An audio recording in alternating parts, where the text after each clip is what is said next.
I encourage you to watch. We call it the Hate America rally that'll happen Saturday. Let's see who shows up for that. So there are folks like Speaker Johnson who say protests like this are actually divisive. How would you respond to that? No, because we're all here for our personal rights.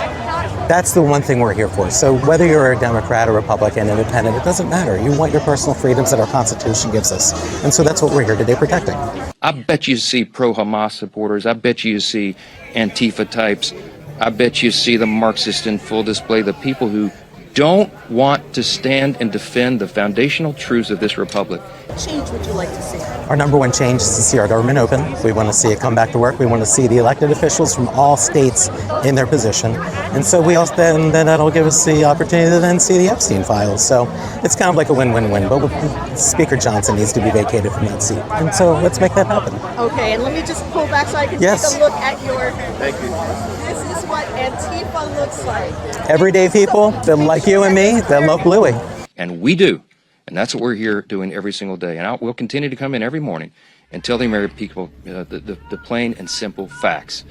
Because the facts are going to win the day here. The American people are not stupid. It's time to release the Epstein files and see what kind of character or lack of character our leadership has. The way they characterize this protest being, anti-American and stuff like that. Well, I think that there's a lot of heightened rhetoric on both sides these days. I do think part of the Republican Party is interested in a one-party autocracy, and that's part of 2025.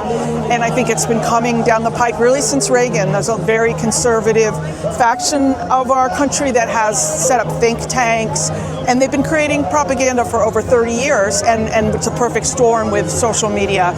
There's a lot of people that have opinions. They don't read factual news anymore, so they pick up something on social media. They're easily persuaded, and that's a real factor in the potential demise of democracy. And Rebecca, what brings you out to the No Kings protest today?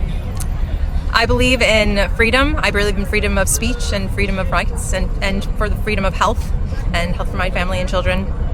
And what is happening right now in this country is not okay and not acceptable. And I think we need to unite and work together to make things right again.